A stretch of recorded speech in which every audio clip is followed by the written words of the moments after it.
How are we all doing? I'm live a little bit earlier than I said I would be, but I was just waiting around at my desk for the stream to start. So, yeah, this is my. I've been basically live on YouTube for the last hour and a half just consecutively. I did a podcast for Bristol City just now. So, yeah, I feel like I've done nothing but YouTube lives this morning. I hope everyone's doing well and had a decent game week 8. I see we got Paul, DM McDonald, debating whether to take out Jokeres, replace, yeah. I'll talk about my planned transfers. Seb R9, good morning to you, mate. Majon Zen and Anish. Good to see you all. Good to see you all. Here's how I've done so far. So I have 74 points and my rank has halved, which is a good place to be, although I'm a little bit concerned as to what I've got left this week. I've got Bruno Fernandes and that's it. So that's a little bit worrying, but yeah, we're 681k overall now. So we're inside the top 1 million, which at Game Week 8, I'm pretty happy with, to be honest with you. So we're well inside sort of the top 5-ish% of players now. I'm pretty happy with that. But yeah, let us know in the chat how you got on yesterday. And my bench boost was active. That's why you see so many players here. I used my bench boost. You can see the thumbnail. I was somewhat frustrated with Caicedo, as I'm sure my good mate FPL Tom, who's in the chat, is as well. Speaking of Cartel, myself and FPL Tom have started the FPL Cartel. So we'll be live Wednesday morning together every week. It might be free this week or it might be behind the paywall if you get everything set up, but we're going to do some exclusive content together, which I'm very, very excited to launch. So yeah. How did you get on? Well, I was going to say, how did you get on yesterday, Tom? I'm sure we scored exactly the same point. Caicedo, so frustrating. I'm still happy I did it. I'm still happy the bench boost is gone because, well, Dubravka got a 9-pointer, right? This is probably a better view, isn't it? If we go in the official FPL game a second, that's probably a better view of things there, isn't it? So yeah, Dubravka with a 9-pointer. So my bench in total scored 14 points, which is okay. You know, you'll take that, I suppose. But yeah, the Dubravka 9-pointer absolutely saved my bacon. So I'll take it. What the bench boost in Game Week 8 does mean is, well, I can make some transfers with my team. So before we go into the action and talk about your guys' teams, what it leaves me in is a really good position, I think, to make some good transfers. So for me, Jokeres is gone, Reinders is gone, Caicedo I think is going to go.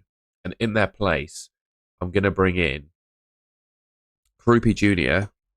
because I just think he's the best minimum price forward, right? And I think he's going to get some minutes for Bournemouth, particularly after scoring a brace yesterday. In place of Reinders, I'm going to bring in Ismaila Sarr. And then in place of Caicedo is going to be Saka. So my team, and I've got 5 free transfers, by the way. So this is using 3 of my 5 transfers. This is what my team will look like next week. And I think that's a pretty strong team. The only move I might not make is Reinders to Sarr, because obviously we've got Crystal Palace playing Arsenal, which is obviously a really tough game. But yeah, I think that's a pretty solid team. Like right now, I think that's probably the best team you can pick in FPL, and that will be my team next week if I want it. It's just a question of, do I keep Reinders or do I move him onto Ismaila Sarr next week? Obviously, after next week, with the fixtures that Palace have, I might even get rid of João Pedro and bring in Mateta as well. But it all depends on what Salah does today as well, because I think myself and FPL Tom have identical teams. I promise I'm not copying him, and I promise, Tom, I'm not copying you either. But at the same time, you know, Salah could throw a, I don't know what I'm trying to say, but yeah, he could make things interesting if he does well today, because I can't realistically get him into this team as it stands at the moment. I think pretty good team, isn't it? That's a pretty good team. But we'll go back to how we were. There we go. What we got in the chat then is Tarkowski to Cucurella. I don't think so. I'd keep with Tarkowski. The fixtures will change for Everton soon. They'll keep some clean sheets, and he'll get DEFCON. I wouldn't worry about Tarkowski. I have Fernandes and Pedro. Yeah, me too. I'm not worried about Bruno Fernandes. I just think the narrative around him would be very different if he slotted both of his penalties and got one more defensive contribution in most of his games, to be honest. Pedro has to go. He is dropping off a little bit, and I do have the transfers to get rid of him, but I'm just going to keep him for a little bit more time because I think the fixtures look pretty good for the next four for João Pedro. What else we got? Really need Salah to do well. He's on triple captain. You triple captain Salah. That is quite the call, mate. To be honest, I hope for your sake he does well because I don't think it's going to damage my rank too badly if he does, to be honest. So sure, I'll let you have that. What else we got?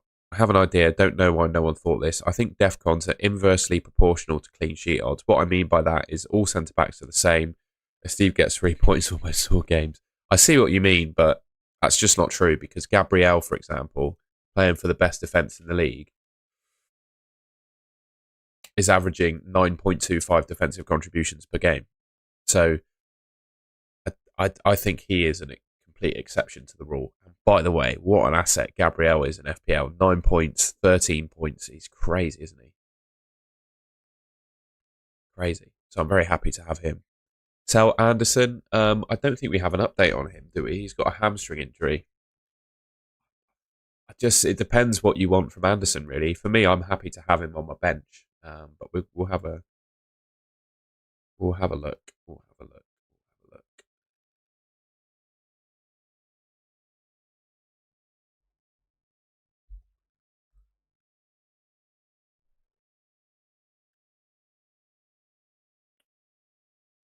Yeah, went off injured. No, there's no real reports as to the nature of or severity or yeah, don't know.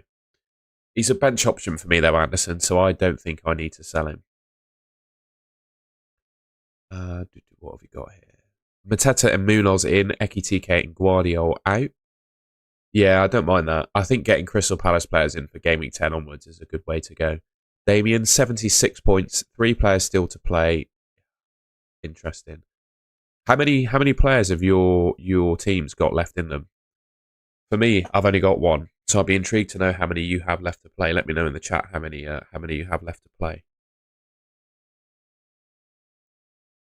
Sell Siemens first, or I'd sell Siemens first.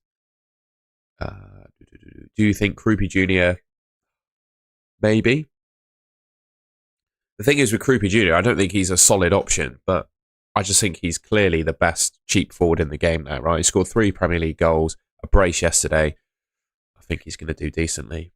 Paul's got 2, Emma's got 0. So a few people with 0 left. That's interesting. Richarlison and Bruno. Fair enough. Good to see you, Alex. And yeah, I think I've said hello to everyone else that's in here. I was planning to bench boost with Dubravka.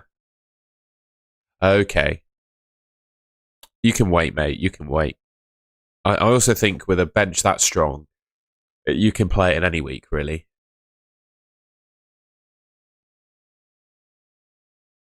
Alex has got Bowen and Juve. Interesting.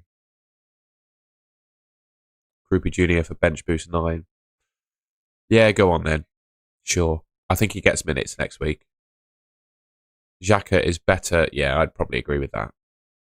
Caicedo, I know he's been... He'll return decently all season with Defcon, though, for sure. I mean, how many did he get against Forest? 6. So, yeah, I mean, he got 6 in the half that he played. So, he's basically 12. That's averaging 12 per game. He's mega, isn't he, for Defcon points? And the fixtures are good coming up for them. But I just think I'd rather have Ismail Assar and Saka. You're taking a -4. I wouldn't take a -4 to take Gyökeres out. I think Trevoh Chalobah Paul is the best Chelsea defender in my opinion. Adam, indeed. I've just been on. I'll leave a link to it actually if you want to watch it. Bear with. I'm just going to go and find it. I'll leave a link to the Forever Bristol City podcast because I went on that this morning. It's always good fun, always good crack. The chaps on it are really good, really knowledgeable. And if you want a good summary of the game, I'll put it in the chat. That link in the chat is it, mate, if you want to see what I was up to earlier this morning. Should we have a look at the games then? The chat is absolutely popping off, so apologies if I can't get to all the messages. But what I usually do is talk through all the games. And yeah, we can do that. And I've got a quiz as well. And yeah, I'll talk about my future plans with my team as well. Robin, good to see you. Okay, right. So Chelsea, 3-0 against Forest. Ange Postecoglou sacked straight after the game. So Forest are now without a manager. Let's have a quick look. Next Forest manager betting on. Next Forest manager odds check.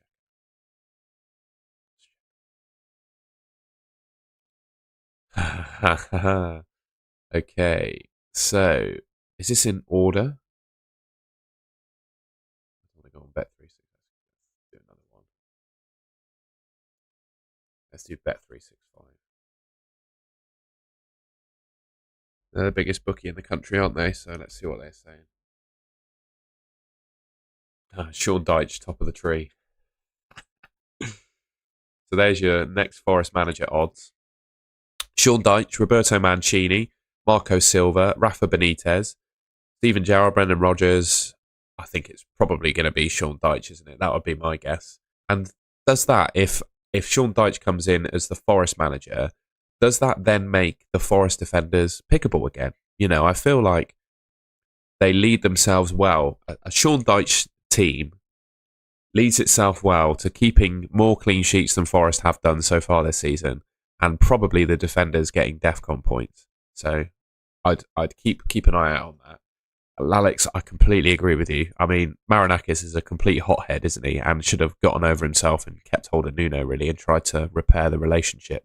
But yeah, obviously you can't be picking Forest players now at all. Chelsea with obviously a comfortable 3-0 win. Goals from Reece James, Akimpong, I think is how you pronounce it, Pedro Neto. Assists came from James, Neto and Esteval. What else is of note? Defensive contribution, so Cucurella hit it. None of the other Chelsea ones did. And Elliot Anderson got 12. So he is the DEFCON monster we all sort of predicted him to be, really, isn't he? He's been unlucky in some games. I mean, he's hit 11 DEFCON probably 3 times. Yeah, 3 times he hit 11 DEFCON. He's doing really well, averaging 12.62 DEFCON per game. So he's doing really quite well.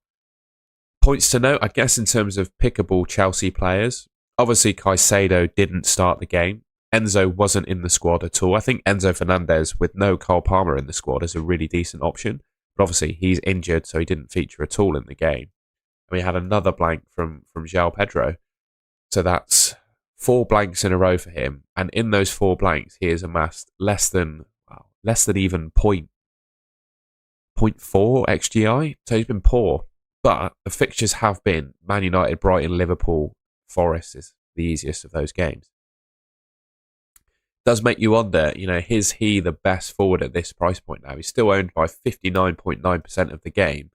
I have a feeling a lot of people are going to sell him next week, and we can move on to some potential replacements for João Pedro as we move through. Brighton beating Newcastle 2-1. Newcastle going into this game were top of the league in terms of best defences for expected goals conceded. They're ahead of even Arsenal. But I always feel with Newcastle, they can beat anyone and keep a clean sheet against literally anyone at St James's Park at home. But when they go away from home, they're not quite the same. And I think we saw that in the Brighton game there. Goal for Voltemada. I mean, he looks terrific, doesn't he? 0.64 XGI per 90. 4 goals in his 5 appearances so far. He's done really well as Voltemada. He looks really good. Decent option. The only thing I would say is that it does look like Wissa is training. He's sort of running around on grass and somewhat taking part in training again. So I think it's a matter of weeks, really, before Wissa comes back. So that's the only thing sort of letting Voltemada down. 2 goals for Danny Welbeck, who hasn't done too badly this season. I mean, he scored 4 goals from 5 games. Just with Danny Welbeck, he's just not consistent enough with his starts, is he? The fixtures aren't amazing for Brighton, but I just think you can do better than Danny Welbeck at the price point. What else do we have there? An assist for Ruter, Vifer and Lewis Miley. Defensive contributions went to Minte. We got 11. Vifer and Van Heck got the DEFCONs. probably the main talking points really from that game. Disappointing performance. I think Newcastle fans would be upset with that one. Definitely be upset with that one. Burnley beating Leeds 2-0. I didn't have that one written down, I must say. I personally predicted Leeds to win that game. Looking at the table so far, XG and XGI, Leeds were the 5th best defence in the league going into this game week for expected goals conceded, and they lost 2-0 to Burnley. So goals from Shuana Ugachukwu and an assist for Kyle Walker and Florentino. Jadon Anthony played the game. A lot of people worried that Jadon Anthony wouldn't start, but he played 82 minutes. But he didn't do anything. 0.00 XG for him, or XGI for him. And in game week 7, he also amassed 0.01. So maybe the stronger start from Jadon Anthony was a little bit of a purple patch. That's what it might be starting to look like. But yeah, Burnley 2, Leeds 0. Probably the highlight game of the day was Crystal Palace 3, Bournemouth 3. I predicted that game being 2-2. I thought both teams fairly evenly matched, upper mid-table teams, both fairly solid defensively and going forwards. A hat-trick for Mateta, who, by the way, is now averaging over 1 XGI per 90 across the season, and he missed a big chance. He could have had 4 goals. At the end of the game, he missed a really decent chance to score 4. So, yeah, I mean, Mateta, he's decent, isn't he? The only thing is, if you're buying him now, you're buying him for literally the toughest fixture you could get, Arsenal at the Emirates, right? Best defence in the league at their home ground. That's the only thing. Good to see you, Fran. I can see you're keen on Mateta. And I think the only other thing with Mateta is that he plays in Europe as well, so that's something to factor in. But his underlying data is really good. He scored 5 goals, but amassed 7.7 XG. So he is 5 goals from 8 games, but he is still underperforming his data in terms of his finishing. So, yeah, Mateta, he's definitely on the menu. And I think after game week 9 with those fixtures, I think he'll be in my team, to be honest. I think João Pedro to Mateta in game week 10, I think is going to be a really popular transfer. 2 assists in that game for Munoz, so a double-digit haul for him. 0.68 XGI for him. He's what you expected him to be, right? As he done for DEFCON. Not lighting the world up for DEFCON, but he basically plays as he's one of Crystal Palace's main attacking outputs, right? At right wing back. Gahey with another assist. So Gahey's got 4 attacking returns from 8 games this season. Wild. So it's another a 4-pointer for Gahey for the assist. Yeah, I don't think he got DEFCON then. No, he got 9. So it was almost a 6-pointer for Gahey despite conceding 3 goals. So that's probably the main notes from a Crystal Palace point of view. Chris Richards with 14 defensive contribution points. So I just think he's great. I keep banging on about Chris Richards, but he's averaging 10.88 DEFCON per game. Hit it in the last 4. Looks really good. And the fixtures, again, for Palace, once they get Arsenal out of the way, are really good. I think João Pedro to Mateta and someone like Joachim Andersen, if he's out long-term, to Chris Richards. I think that's going to be a couple of really popular transfers. From a Bournemouth point of view, another return for Semenyo, so he got another assist. So what's Semenyo done? 6 goals, 4 assists from 8 games. Crazy. He is definitely outperforming his numbers, but at the same time, I think he's value for those returns. The fixtures for Bournemouth do get a little tough, but Forest at home in the state that they're in, Man City and Villa, I mean, you wouldn't rule out Semenyo doing something in those games, even though they are red fixtures. Krupi Jr., I think, is a really interesting point. I'm not going to say that he's the best thing since sliced bread. He's a 4.5 million striker who only played 74 minutes. Outside of that, played the odd role here or there in the team. But, filling in for Evan Nilsson, scoring 2 goals in your first start, I think goes some way. And also, I just think the way that FPL is looking at the moment, there are a lot of good midfielders in the game, but not so many good forwards. And I think probably the best team in FPL right now is a 3-5-2. And in order to facilitate a 3-5-2, you need a minimum priced forward. And I think Krupi Jr. is your minimum price forward, basically. So, I like him as an option. I don't think he's the best thing since sliced bread, but again, I think he's decent. What did we get outside of that? Well, 18 defensive contributions for Senesi. Unfortunately, obviously, conceded 3 goals and got a yellow card. Could have got sent off for a challenge on Sarr. Sarr was in behind the Bournemouth defence. Senesi took him out, but it wasn't really a denial of a goal scoring opportunity. Adams with Defcon as well, and Diakite 2. That's probably that game sort of summed up. A comfortable 2-0 win for Man City against Everton. 2 goals for Erling Haaland, who absolutely everyone in their dog had as captain. He also got the 3 bonus. So that's a 13-pointer for him. Just outrageous form, isn't it, for Haaland? 11 goals from 8 games. Just ridiculous. Just absolutely ridiculous. So, I mean, first name in everyone's FPL team at the moment. Only things to note really for me for Everton was I was really impressed with Njai. Even though he didn't get an attack in return, he put up 0.59 XGI, and I just felt he doesn't touch the ball all that much in a game for Everton. But every time he does get on the ball and he does get a touch, he's so effective. His crosses, his passing, he's a really effective player when he gets his opportunities, and he got 15 defensive contribution points. So he is now averaging basically 11 DEFCON per game as a winger. I really like Njai. I think he's a great option. 5.6. I mean, the point scoring is ridiculous. The fixtures are good. I think he's almost fixture proof, really, because of the DEFCON that he gets and the fact he's on penalties. I just really like Iliman Njai. I think he's a great option. That's probably the pick of the Everton lot. Obviously, Tarkowski got DEFCON because they conceded a couple. It only amounted to 3 points. Then we had Sunderland 2, Wolves 0. Mukiele with a goal, 4 million defender with a goal, clean sheet. Did he hit DEFCON? He got 12 DEFCON as well, so he hit the full stack of returns for a 4 million defender. Probably, alongside Alderete, the best 2 4 million defenders. Sunderland looking the best, I think, of the 3 promoted teams. I think they're most likely to stay up. Defensive contributions for them from Enzo Lefebvre, Granit Xhaka, who is a bit of a DEFCON monster, isn't he? 5 million midfielder. He has hit it in all but 2 games. So he is averaging a 1-3 there. Maybe he's averaging 12.62, doing pretty well for DEFCON. And 3 assists. So Granit Xhaka looks pretty good. What else have we got? Wolves. Yeah, jury's out on Wolves, isn't it? Strand Larson played the full 90. Didn't really do a whole lot. Maybe not so much. I was maybe suggesting he could be on the menu again, but Wolves are looking pretty poor, and their managers just signed a new contract, which is interesting.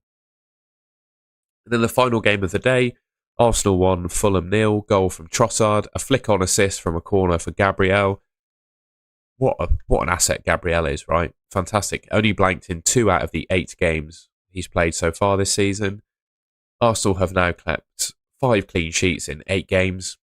And the run of fixtures coming up are Crystal Palace, Burnley, Sunderland, Tottenham, Chelsea. I mean, best defence in the league. He's the best defender in the game, in my opinion, is Gabriel. And also, not just attacking returns and clean sheets, he's pretty good for DEFCON as well. He only got 8 v Fulham, but that's obviously just 2 off the cut-off.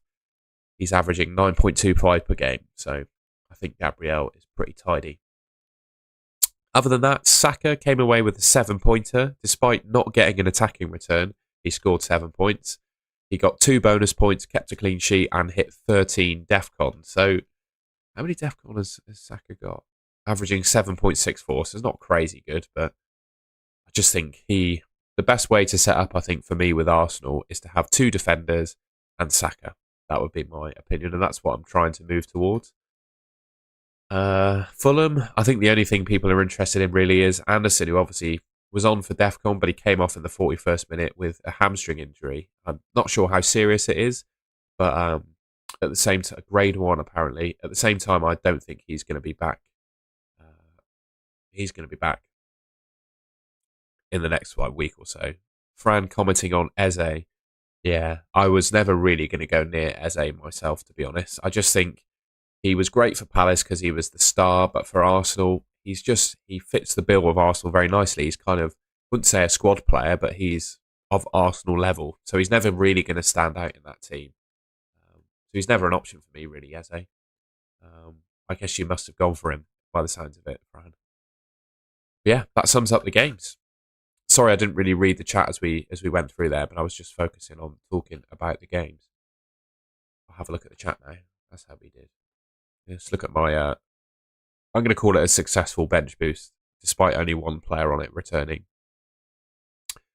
Daniel, Jokeres not worth. No, I'm done with Jokeres. I've only had him 2 weeks. I've had enough. Bench one, Senesi, Krupa Jr., Cucurella, and Jai. Krupa Jr. Might get Rice in next DEFCON. Maybe. Jokeres moves like Donkey Kong. He's not great. C-Max Spud, somehow 13k. Interesting. That's great rank, mate. And Jai is really good. Mukiele is really good. Mateta versus Voltamada. I would have to say, you keep posting that in the chat, mate. I got there eventually. I think I'd go Mateta for security of minutes. Do you think Eze is worth sticking with? Probably, but I do think Ismail Assar is a good option too. Hey Tom, should I keep Gravenberg from Liverpool side or any better? I don't think I'd stick with Gravenberg. Chill out with the players who scored 2 or more. Next week won't do anything. We'll see. S Fury with Mukiele coming in for Enzo. I love that. I'm already decided. Semenyo is your cat. Who's Semenyo got? Really? Captain in Semenyo. Interesting. That's what next week looks like. Interesting. I'm going to put a poll in the chat as well. Do you think my bench boost was a success?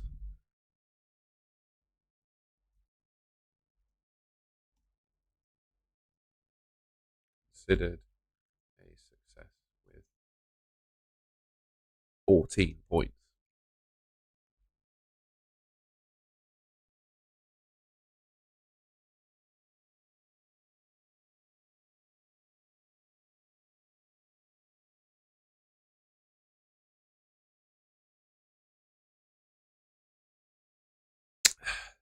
Yeah, I've had enough of Rangers. I don't know what the consensus is on Rangers in the chat, but not necessarily. Well, his attacking returns have all come from a couple of games. He's not gotten anywhere near DEFCON recently. Just not all that enthused by Rangers. And then again, I'll just show you what my team could become next week. So this is what I could be looking at next week. So I do Jokeres down to Krupi Jr. because I don't need a bench anymore. Rodon, and they're fine. I've got 5 free transfers as well, by the way. That would then allow me to upgrade both Caicedo and Reinders to Saka and Ismail Assar. It's just whether I bring in Ismail Assar this week or just keep Caicedo in for his game against Forest. But yeah, it allows me to make all those moves, and I've still got 2 transfers. So I think I could move. I could move João Pedro on to. It's hard to do that ahead of playing Sunderland, but I could move João Pedro on to a Mateta or a Voltamada, something like that. I think this is, long term, that is probably the best team in FPL. The jury's out, I think, still on Salah. If Salah does really well today, then that sort of changes things. But I think this is quite possibly the best team in FPL. Why are you getting rid of Caicedo? You are crazy. I think Ismail Assar is better than Caicedo. I do. When you look at the fixtures that Palace have, I think he's better.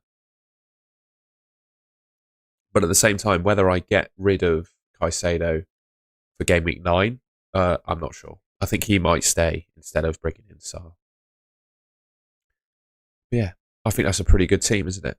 The only question is, and someone fairly said that they were going to captain Semenyo. The only question is, who is the best captain next week? It's quite open, isn't it? Let's have a look at Solio. A second.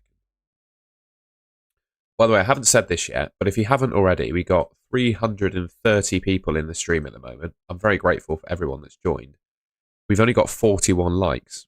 So if you could leave a like rating on the stream, I'd really appreciate that. Let's see if we can do 100 likes by the end of the stream. And if you haven't already, you can take part in the chat if you do it. But please subscribe to the Golden Goal channel as well. I'd really appreciate if you could leave a like rating and subscribe. But yeah, I'm just going to pull up Solio. We'll have a look at their free projections a second. Here we are. They've got Salah as the best captain. Haaland is actually the 4th placed best player for expected points in Game Week 9. It's Salah, Saka, Fernandes, Haaland.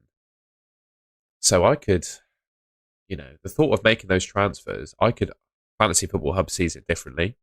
I could potentially captain Saka instead of Haaland away at Villa, though. It's still a good game, isn't it? It's still a good game. What do you reckon? Is there scope to captain someone that isn't Haaland next week? What do you reckon?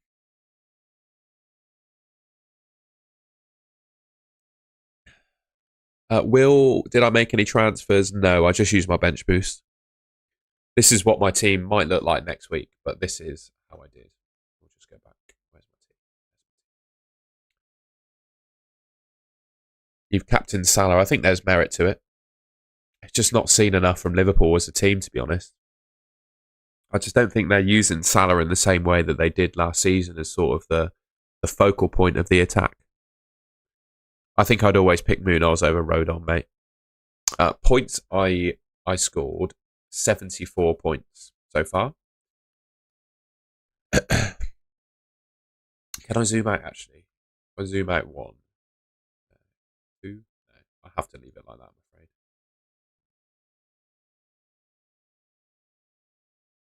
Should I sell Van Dijk for Munoz? Nah. If you don't have double Arsenal defence, I would sell Van Dijk for an Arsenal defender. Cheers, Paul. Well, I personally appreciate you being part of that community, mate. We're trying to catch up to your captaining Semenyo. Slot will change tactics, yeah. Just don't think we've seen enough yet. It can't be anyone else with Haaland's form, you're right. Even if he plays Champions League this week.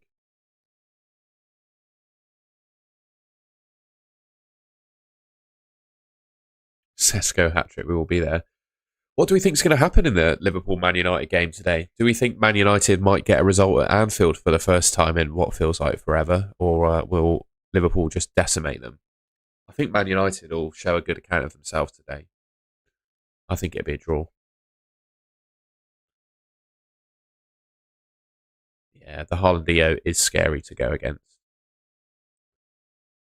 Thoughts on Welbeck? I think he should be the penalty taker, but he just doesn't play enough minutes for me. He's a bit too injury prone and doesn't quite play enough minutes. I just think you either go someone like Mateta or Voltemada, or you go down to Krupi Jr., or you get Haaland. I love it, Fran. My personal thoughts are Virgil and Bruno, whom I own, will score a lot of points and influence the game positively. Yeah, fair enough. I just hope Bruno Fernandes is still the Man United penalty taker. That's my prayer. I'm sure he is. I doubt he gets removed from them. But given he's missed 2 this season, some players would be removed from penalties after that. What's your take on Voltemada versus Ekitike? Oh, Voltemada is clear in my mind, mate, for minutes. So Amarim confirmed that he's still the penalty taker. Smashing. Cheers for that, Fran. That says it all then. I think Bruno Fernandes owners have been so unlucky, haven't they? Let's just have a look. So he's missed 2 penalties this season. Let's just bear that in mind. So he would be on 4 goals from 7 games if he scored the 2 penalties. And looking at defensive contribution points as well, I just think he's been so close and unlucky. 9 against Sunderland, 11 against Brentford, 11 against... I just feel he's been unlucky. He'll come good, will Bruno? I'm sure of it. 0.72 XGI per 90 as well is a really good level of underlying data.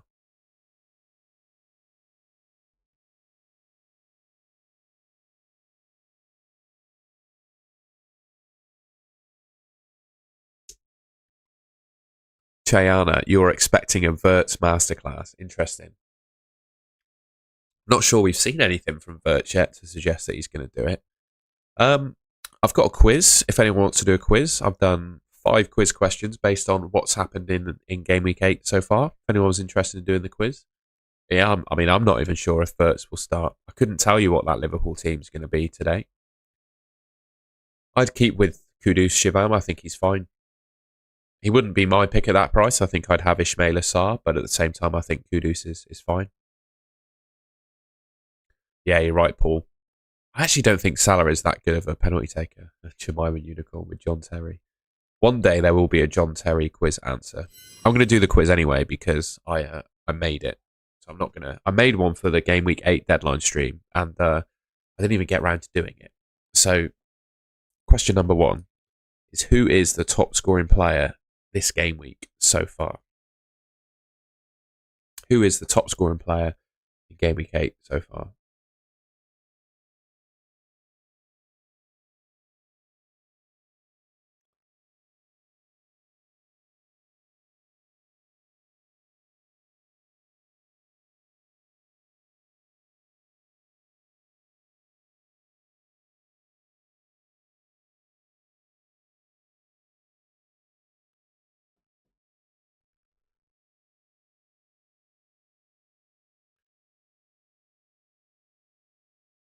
Just going to check that there is a clear leader a second. I think there is. Let me just check. Yes, there is. The answer is Reece James with 18 points. So he is actually higher than any other player. So Reece James is the clear top player for points in Game Week 8. Next question. All of these players are relevant to Game Week 8. So who is that? Who is that?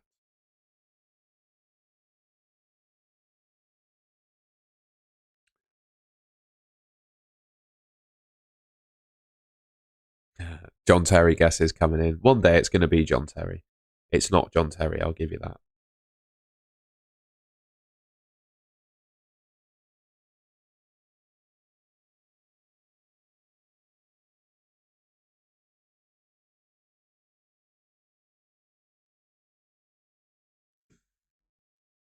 Interesting answers. It's actually, no one guessed it. It's Kyle Walker. Fast Air got it. He got it before I changed it over. It's Kyle Walker, who actually scored 14 points this game week. But yeah, it was Kyle Walker. So there you go. Okay.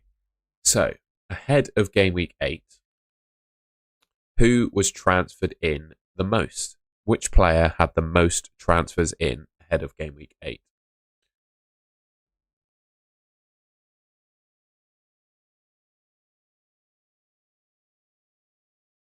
Don't take the piss. A few people said it. Oh, you did. You said it too, Ryan. My apologies. And who else said it? I missed your comment, mate. I do apologise. Ryan Singh, credit to you, mate.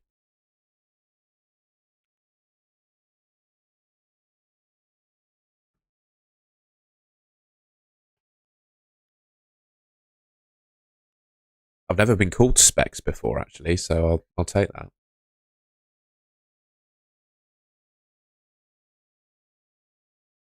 Interesting. A few people have got it. It's quite a rogue answer, but the most transferred in player ahead of Game Week 8 was actually Voltemada.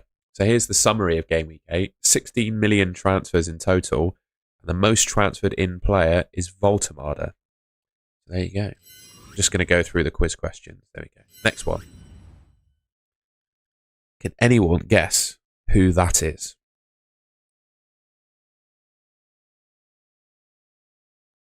Can anyone guess who that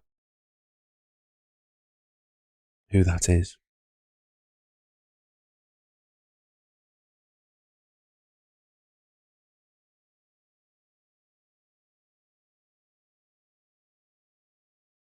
Me. It's not me.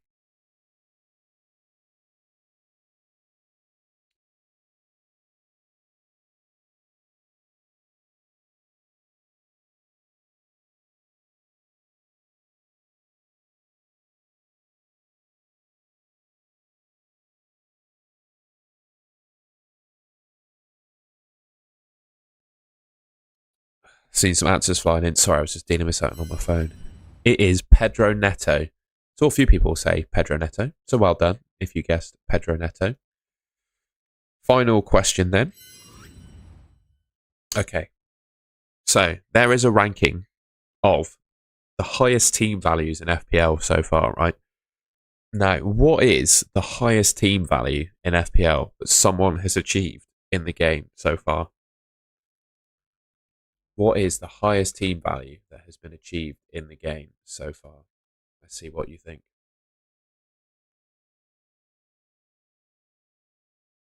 Razor, I'm only going to take your first answer to that question, which is 105.1.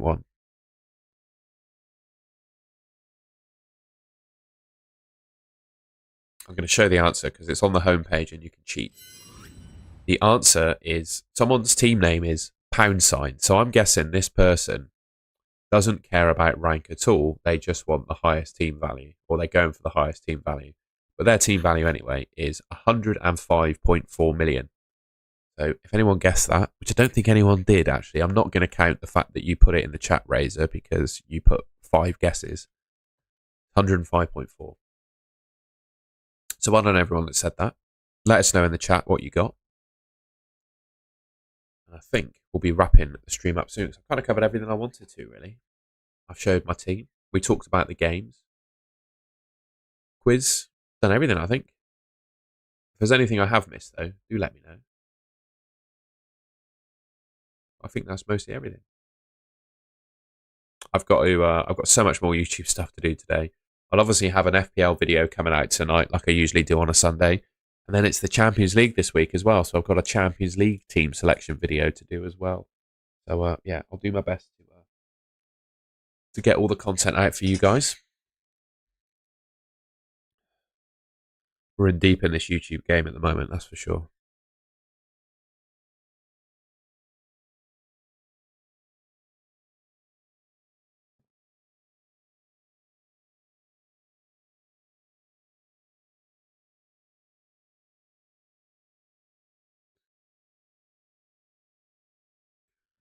Turtle Tubs, Dave Tubby, love it, mate. I was coming to I was getting to the bottom as to whether I've had a good bench boost or not. With given that Caicedo was put on the bench, but I think I have. Swimming comp this weekend, yes, mate. Next weekend I'm up to Sheffield for British Championship, so FPL content will be a little bit limited from me. I will definitely do a Saturday upload, but I'm swimming in the morning, so I won't be able to do a deadline stream or one of these. But it's just one weekend, and I think I'm allowed to not do too much YouTube content for British Champs, right? I think that's a good excuse. So next weekend will be a little bit limited for me in terms of YouTube content, but at the same time, I'll still get my usual Saturday upload out. So, yeah. I've spent so much time sat at my desk this week, though. Unfortunately, I've got a bit of a lower back issue, so hopefully I can resolve that. I think I just need to stand up a bit more, to be honest. 100.9 reflected my. Oh, you'll be fine, Dave. Sounds like your team's doing not too badly.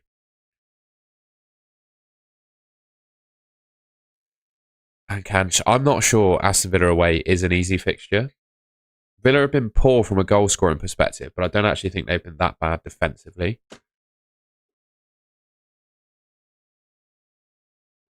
UCL was easy. Just pick. Well, I think this week Marcus Thuram from Inter is going to be pretty good. I tell you what, the amount of football stuff that's going through my brain at the moment is mental as well. I'm having to try and remember stuff about the Championship for Bristol City, the Premier League for FPL, and then and then Champions League fantasy as well. The thing is, Earl Sweatshirt, I completely get that with the lower back. The thing is, I'm on a taper because I'm a sprinter, so 10k steps a day while I'm tapering is not ideal. But I will find a way to work around it.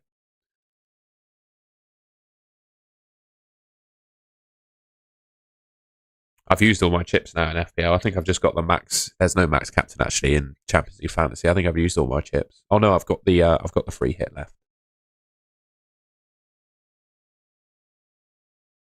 Oh, I'm tapering, mate. So I can't expel too much energy. I'm a sprinter, so the whole idea is that in the lead up to a competition, you do as little physical exertion as humanly possible. So 10k steps a day is probably a bit too much, but I'll get out and do some walks. I am going to a Halloween party on November the 1st, and I can reveal it to you guys because it's still going to be a surprise for the people at the party. I'm going to dress as a referee. I found a somewhat Premier League referee costume. I'm going to go with a whistle in my cards. I reckon that's a good costume. So I know there's an NHS recommended minimum steps, but I'm a swimmer. So I feel like as a swimmer, you can get away with doing less than the recommended steps because I exercise. But at the same time, it has cooked my lower back. Doesn't look like you're drinking out of the cup. I'm taking very little swigs because it's a very strong coffee. I can't tip it, but there is coffee in there. It's not just a prop. I have no idea, Samir, about when I'm going to free hit. I'm just staying very flexible about it. We're halfway through this period where you need to use it as well, so I'm not feeling under too much pressure at the moment.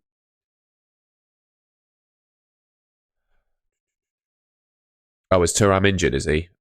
I don't know, mate. I've been focused on the championship and FPL recently, so we'll do my research this afternoon and talk about it tonight, mate.